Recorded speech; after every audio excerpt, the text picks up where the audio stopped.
j'espère que vous allez bien. Je vous retrouve aujourd'hui pour vous parler de Tokyo et plus particulièrement des clubs et des discothèques que je préfère dans cette ville. Au cours des 2 années pendant lesquelles j'ai fait de nombreux voyages à Tokyo, j'ai pu en découvrir pas mal et voilà, j'ai décidé de vous présenter mon petit classement. J'en ai 9 à vous présenter et on peut les classer dans les 4 catégories par quartier en fait. À Roppongi, à Shibuya, à Harajuku, à Aoyama et un autre club un petit peu à part. Pour Roppongi, il faut savoir tout d'abord que ce quartier est un quartier réservé pour les étrangers, plutôt fortunés en général. Donc on va surtout y trouver voilà, beaucoup de population étrangère, beaucoup de Russes, beaucoup d'expats, beaucoup de Japonais qui aiment le fait de faire la fête avec les étrangers également. Pour ma part, j'ai 3 clubs que j'adore et que j'ai énormément fréquentés parce que j'ai eu un appartement à Roppongi, donc forcément ça a aidé. J'avais choisi cet appart pour être dans Roppongi et en même temps pas très loin de Aoyama à Harajuku, donc c'était top. Alors tout d'abord j'aimerais vous parler du Vanity. Le Vanity est un des clubs les plus récents de Tokyo, du moins de ces 3 dernières années. Il se trouve en hauteur, c'est-à-dire qu'il faut prendre l'ascenseur pour monter. Il se trouve dans un des derniers étages d'une tour à Roppongi, ce qui fait qu'il offre une superbe vue sur tout Tokyo. Le Vanity est généralement un club où vous allez peut-être en milieu ou en fin de soirée, peut-être à partir de 3 h du matin, vous commencez à y aller. Et c'est toujours assez sympathique. Les coins VIP sont top parce qu'ils ont une superbe vue sur l'extérieur. Vous y rencontrez du monde très sympa et il n'y a vraiment pas de souci. Le design est joli. C'est vraiment une bonne ambiance. Vous pouvez monter sur les podiums. Vous faites vraiment ce que vous voulez en fait. Les serveurs sont plutôt sympas. Et moi, c'est un club que j'aime beaucoup et qui, au final, me semble est le meilleur pour les filles qui ne veulent pas payer parce que je pense qu'il y a vraiment au moins 2 fois par semaine où il est totalement gratuit pour les filles. Mon second club est le New Lex Tokyo, qui est probablement mon club préféré à Tokyo, tout simplement parce que j'y ai passé mais des nuits et des nuits. Le manager est un ami, donc forcément ça aide. Voilà, c'est un club que j'adore. C'est un club extrêmement petit, donc il faut faire attention ou à arriver tôt ou à connaître des gens pour pouvoir entrer et pour pouvoir être sûr d'être en zone VIP, parce que si vous n'êtes pas en zone VIP, honnêtement, il y a un moment où vous allez étouffer. Après, je suis extrêmement partiale sur ce club parce que je l'adore, tout simplement parce que parce que j'y ai mes amis, parce que j'y ai passé de très bons moments.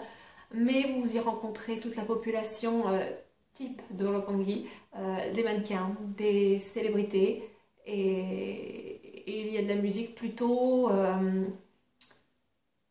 actuelle en fait. Il n'y aura pas beaucoup de house ou de musique électronique, vous aurez plutôt de la musique assez commerciale avec bien sûr un DJ qui va la modifier, mais sinon ça reste très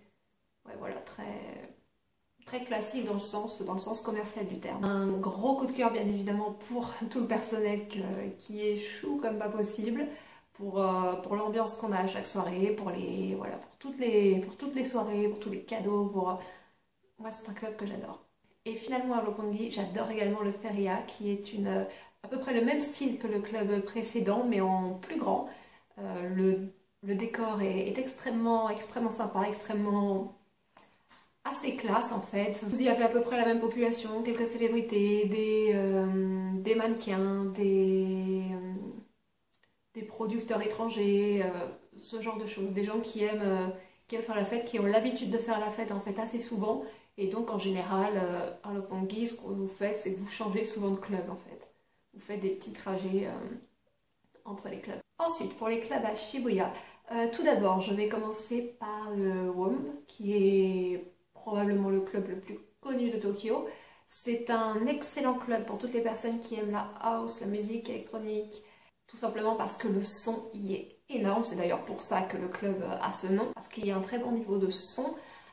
Il y a plusieurs étages. C'est notamment dans ce club que le film Babel a été filmé, pour une des scènes qui se passe justement en discothèque, où la jeune fille n'entend pas bien évidemment le son, mais elle danse quand même. Que dire, c'est un club extrêmement connu, il est assez cher pour le coup, mais vous y passerez de bonnes soirées si vous avez vraiment envie d'aller vous vous défouler sur la piste et de danser avec de la musique électronique, c'est le lieu qu'il vous faut. Ensuite, je recommande également d'aller au Camelot, qui est un club un petit peu plus petit, mais qui propose énormément de choix de musique. Vous pouvez avoir des jours où il y aura de la J-pop, du reggae, du hip-hop, du rap, voilà, de la musique électro. Vous aurez de tout dans ce club, c'est ça qui est sympa, parce qu'en fait vous avez plusieurs étages, en fait, donc au final plusieurs salles et plusieurs catégories. Donc c'est très agréable. Il y a peu d'étrangers, ce qui est assez plaisant en fait si vous avez vraiment envie de voir uniquement des Asiatiques mis un petit peu à l'écart. Je n'ai pas ressenti ça au Camelot. Je l'ai par contre ressenti au club Atom, qui est un autre club dont j'avais envie de vous parler. Pour le coup, vous êtes un peu mis en retrait, mais c'est un club assez sympa. La déco est originale, elle est un peu rouge, blanche. C'est un club typique de Shibuya en fait. Vous êtes bienvenus, mais en même temps vous êtes un petit peu à part parce que les gens n'osent pas forcément vous approcher, sauf à partir du moment où ils ont vraiment pu.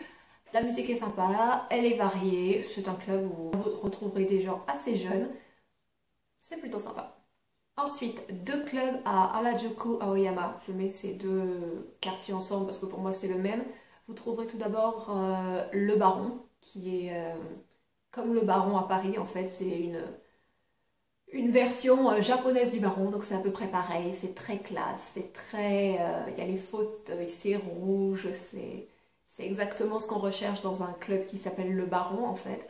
Ce n'est clairement pas au goût de tout le monde. J'imagine qu'il y a des gens qui préfèrent des clubs beaucoup plus simples. Mais honnêtement, vous y passez un bon moment si c'est ce que vous cherchez.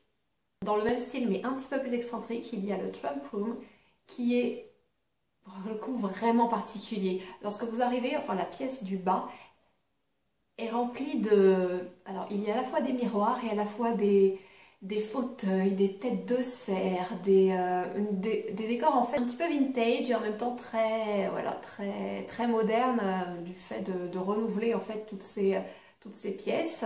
Ouais, c'est ça, des vieux portraits, il y a des... On a l'impression de se retrouver dans un Marie-Antoinette de Sofia Coppola en fait, c'est délirant. Les gens, je peux leur venir en compte, sont dingues. Vous avez beaucoup de modèles, d'artistes, de gens qui bossent dans le monde de la mode, donc voilà, ils sont vraiment dans leur élément et c'est extrêmement plaisant à voir.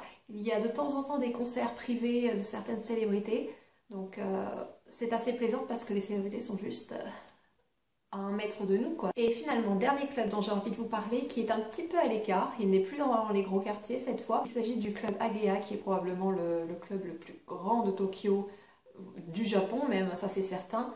Il est vraiment énorme, il y a une piscine, on voit la mer au loin. C'est assez dingue, il y a de grands DJ qui viennent et vous avez la place pour vraiment faire ce que vous voulez. C'est un club à faire, mais à tout prix. Vous y passez toute la nuit, jusqu'au petit matin, restez jusqu'à la fermeture, vous y rencontrerez des gens complètement dingues. Et c'est ça qui est génial à Tokyo, parce que à Tokyo, tout le monde adore faire la fête. C'est-à-dire que les expats qui ont bossé toute la journée, ils ont besoin de décompresser. Les touristes, ils ont envie de faire la fête parce que c'est les vacances. Les Japonais, ils en peuvent plus de leur journée aussi. Et ils ont vraiment besoin de relâcher la pression du travail qui est vraiment hard. Et donc, quand ils font la fête, ils s'y mettent vraiment à fond. Ils sont déchaînés, les Japonais. Ils ne tiennent absolument pas l'alcool. Donc au bout de 2 verres, ils racontent n'importe quoi, ils sont par terre. Mais c'est Tokyo. C'est Tokyo. C'est un monde où on peut faire la fête sans avoir le moindre peur. Où on peut partir, voilà, faire 5 clubs dans la nuit et on passe un excellent moment. Moi, je vous conseille vraiment de sortir à Tokyo. C'est un des endroits où je préfère faire la fête et j'espère que vous passerez de bons moments. Sur ce, je vous souhaite une bonne fin de journée et je vous dis à bientôt. Au revoir. Mais ce n'est pas fini, n'hésitez pas à jeter un coup d'œil à mes 2 précédentes vidéos que vous trouvez ici et ici, ou à me rejoindre sur les réseaux sociaux que sont Instagram, Twitter. Pensez également à jeter un coup d'œil à mon blog olalachick.com et surtout n'hésitez pas à vous abonner en cliquant ici. Au revoir.